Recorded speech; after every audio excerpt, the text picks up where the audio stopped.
Hi hello.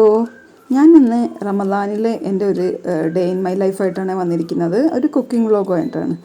അപ്പോൾ റമദാനിൽ കഴിയുന്നത് നമ്മൾ നേരത്തെ കുറച്ച് കാര്യങ്ങളൊക്കെ ചെയ്തു വെച്ചാൽ വളരെ പെട്ടെന്ന് തന്നെ നമുക്ക് അധിക സമയം കിച്ചണിലൊന്നും ചിലവഴിക്കാതെ പെട്ടെന്ന് തന്നെ നമ്മുടെ പണികളൊക്കെ തീർത്ത് വെക്കാം. അപ്പോൾ ഞാനിത് രാവിലെ തന്നെ പത്തിരിപ്പണി അങ്ങോട്ട് കഴിച്ചു വെച്ചു കേട്ടോ. ളുഹറിൻ്റെ മുന്നേ തന്നെ പത്തിരിയുടെ പണി കഴിച്ചു വെച്ചു. കാരണം ഞാൻ പറയാറുണ്ടല്ലോ, എനിക്ക് ഈ പത്തിരി കുറച്ച് മെനക്കെടുള്ള പണിയാണ്. അപ്പോൾ അതുകൊണ്ട് അത് നേരത്തെ അങ്ങോട്ട് തീർത്ത് വെക്കും. ഇനി കറിയുടെ പണി നോക്കുകയാണ്. കറിയും നമ്മൾ ബീഫ് കറിയാണ് ഉണ്ടാക്കുന്നത്. റംസാനിൽ പിന്നെ എല്ലാവരും മീൻ കറീനേക്കാളും പ്രിഫർ ചെയ്യുക ഒന്നുകിൽ ചിക്കൻ കറി അല്ലെങ്കിൽ ബീഫ് കറി ആയിരിക്കും അല്ലേ, ഒരു മെജോറിറ്റി ആൾക്കാരും. അപ്പോൾ ഇവിടെ ഇന്ന് ബീഫ് കറിയാണ്. ഒരു ഈസി റെസിപ്പി ആട്ടോ ഞാൻ ചെയ്യുന്നത്.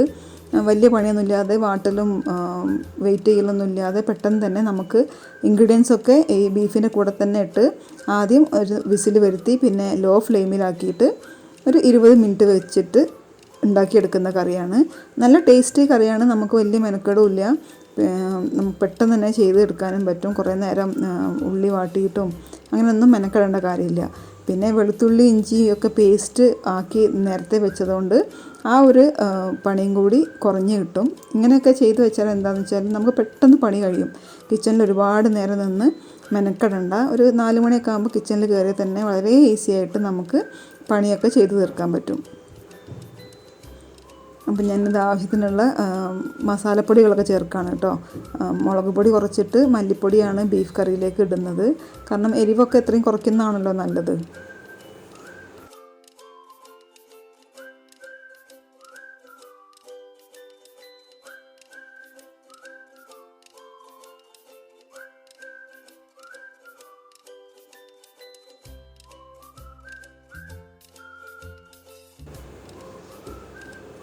നമ്മൾ എന്തൊക്കെ പൊടികളാണോ നമ്മൾ സാധാരണ കറിയിൽ ചേർക്കുക അതൊക്കെ ഇതിലും ചേർത്ത് കൊടുക്കും കേട്ടോ.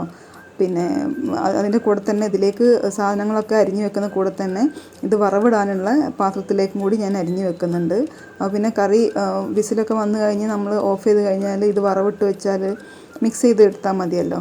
പിന്നെ ഞാൻ ചെറിയ ഉള്ളിയാണ് ചേർക്കുന്നത്. അതുകൊണ്ട് തന്നെ ഒരുപാട് ചെറുതാക്കി മുറിക്കുകയൊന്നും വേണ്ട.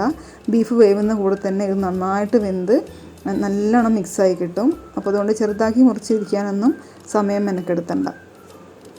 അപ്പോൾ ഞാൻ ആവശ്യത്തിന് വെള്ളം ഒഴിച്ചിട്ടുണ്ട്. പത്തിരിയിലേക്ക് ആയതുകൊണ്ട് കുറച്ച് ഗ്രേവി വേണ്ടതുകൊണ്ട് കുറച്ചധികം വെള്ളം ഒഴിച്ചിട്ടുണ്ട്. പിന്നെ റമദാൻ മാസത്തിൽ നമുക്കൊരു പലഹാരം നിർബന്ധമാണല്ലോ അല്ലേ, 1-2 പലഹാരം. ഞാൻ പക്ഷേ ഇവിടെ ഒരു പലഹാരം ഉണ്ടാക്കാറുള്ളൂ കേട്ടോ. കാരണം കുട്ടികൾക്ക് മധുരത്തിനോടൊന്നും വലിയ താല്പര്യമില്ല. അപ്പോൾ എരിവിൻ്റെ എന്തെങ്കിലും ഒരു പലഹാരം മാത്രമേ ഞാൻ ഉണ്ടാക്കാറുള്ളൂ. പിന്നെ സമൂസയാണ് ഇന്ന് ഉണ്ടാക്കാൻ പോകുന്നത്. സമൂസക്കുള്ള ഫില്ലിംഗ് ഒക്കെ ഓൾറെഡി ഫ്രിഡ്ജിൽ ഉണ്ടാക്കി വെച്ചതുണ്ടായിരുന്നു. അത് ആദ്യ ദിവസം ഉണ്ടാക്കുമ്പോൾ തന്നെ കുറച്ചധികം ഉണ്ടാക്കിയിട്ട് 2-3 ദിവസമാക്കിയിട്ട് എടുത്ത് വെക്കുകയാണ് ഞാൻ ചെയ്യാറ്.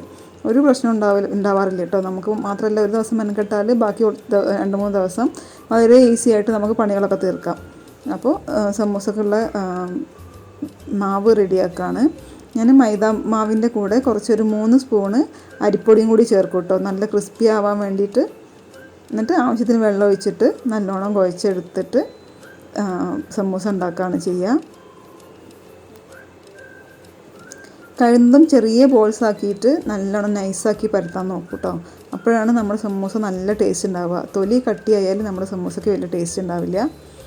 പിന്നെ അതാ നമുക്ക് അത്താഴത്തിലേക്ക് വേണ്ട വെജിറ്റബിൾ കറി ഒന്ന് റെഡിയാക്കണം. ഇപ്പോൾ ഇന്ന് ഇളവൻ കറിയാട്ടോ വെക്കുന്നത്. അപ്പോൾ ഇളവനും പച്ചമുളകും മഞ്ഞൾപ്പൊടിയും കൂടി ഇട്ടിട്ട് പരിപ്പും കൂടി ഇട്ടിട്ട് ഒന്ന് വേവിച്ചെടുക്കുകയാണ്.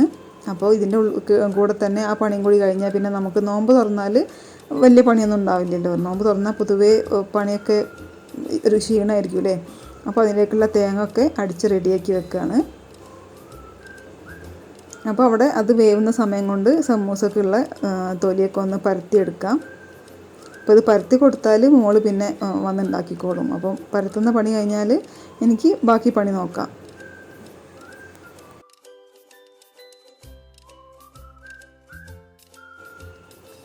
അപ്പോൾ മോൾ ഇവിടെ ഇരുന്ന് സമൂസ ഉണ്ടാക്കുന്നുണ്ട് കേട്ടോ. അപ്പോഴേക്കും ഞാൻ ജ്യൂസിന് വേണ്ടിയുള്ള കാര്യങ്ങളൊക്കെ നോക്കുകയാണ്. ജ്യൂസ് ഇവിടെ നോമ്പ് തുറക്കുമ്പോൾ നാരങ്ങാ വെള്ളം എനിക്ക് വലിയ ഇഷ്ടമില്ല കേട്ടോ. പിന്നെ ഹസ്ബൻഡിന് നാരങ്ങ വെള്ളം കുടിക്കാനും പറ്റില്ല. മൂപ്പര് നാടൻ മരുന്ന് കുടിക്കുന്നതിനെ കൊണ്ട് നാരങ്ങ കഴിക്കാൻ പറ്റില്ല.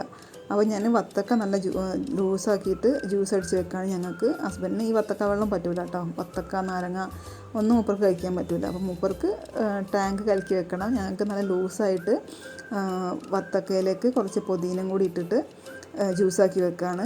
ഇനി കുറച്ച് ക്യാരറ്റും കാരക്കും കൂടി ഇട്ടിട്ട് ജ്യൂസ് അടിച്ച് വെക്കുകയാണ്. ഈ ക്യാരറ്റ് ഞാൻ ഓൾറെഡി വേവിച്ചിട്ട് മിക്സിയിലടിച്ച് കുപ്പിയിലാക്കി വെച്ചതാണ്. അതുകൊണ്ട് പിന്നെ വളരെ എളുപ്പത്തിൽ പണി കഴിയും. പിന്നെ അതിൻ്റെ കൂടെ ഒരു 5-8 കാരക്കും കൂടി ചേർത്ത് ആവശ്യത്തിന് മധുരം ചേർത്തിട്ട് നമുക്ക് ജ്യൂസ് അടിച്ചെടുക്കാം. ഇതിലേക്ക് കട്ടിയാക്കി വെച്ച പാലാട്ടോ ചേർക്കുന്നത്. ഞാൻ ഐസ് ട്രേയിൽ വെച്ചിട്ട് പാല് ക്യൂബാക്കി വെച്ചതാണ്. അപ്പോൾ പിന്നെ നമുക്ക് പെട്ടെന്ന് തന്നെ ഇതിലേക്ക് എടുക്കാൻ പറ്റും.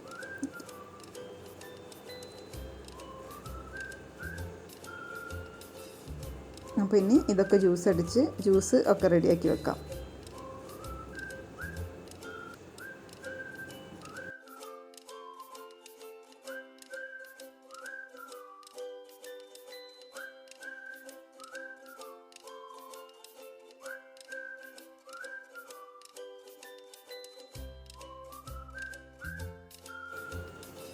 അപ്പോഴേക്ക് പിന്നെ മോൾ വന്നിട്ട് കുറച്ച് ടാങ്ക് കലക്കി വെച്ചു. ഞാൻ പറഞ്ഞല്ലോ നേരത്തെ ഹസ്ബൻഡിന് വത്തക്ക ജ്യൂസും നാരങ്ങയൊന്നും പറ്റില്ല.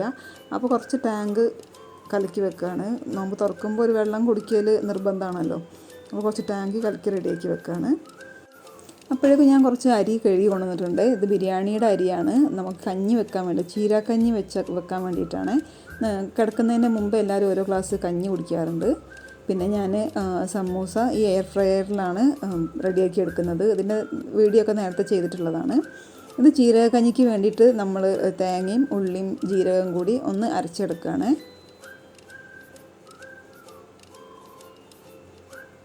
ഇത് ശരിക്കും നല്ലതാണെന്നാണ് പറയാം കേട്ടോ നമുക്ക് ആരോഗ്യത്തിന്. അപ്പോൾ ഇതാ നമ്മുടെ ബീഫ് കറിയൊക്കെ അപ്പോഴേക്ക് റെഡി ആയിട്ട് വന്നിട്ടുണ്ട്. ഞാൻ വറവൊക്കെ ശരിയാക്കി അതൊക്കെ മിക്സ് ചെയ്തിട്ട് ടേബിൾ കൊണ്ടുവയ്ക്കാൻ വേണ്ടിയിട്ട് പാത്രത്തിലേക്കൊക്കെ ഒന്ന് മാറ്റി വെക്കുകയാണ്.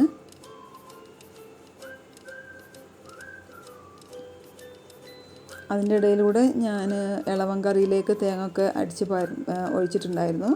അപ്പോഴേക്ക് നമ്മുടെ സമൂസ ഒക്കെ റെഡിയായിട്ട് വന്നു. ഈ എയർ ഫ്രയറിൻ്റെ റിവ്യൂ ഞാൻ നേരത്തെ ചെയ്തതാണ്. നമുക്ക് ഒട്ടും ഓയിലൊന്നും യൂസ് ചെയ്യാതെ ഈ സമൂസ ഉന്നക്കായൊക്കെ നല്ല അടിപൊളിയായിട്ട് തന്നെ നമുക്ക് റെഡിയാക്കി എടുക്കാൻ പറ്റും.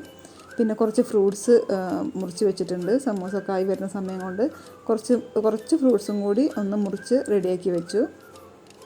ഇത് കണ്ടോ, സമൂസ നല്ല ക്രിസ്പിയാണ് കേട്ടോ.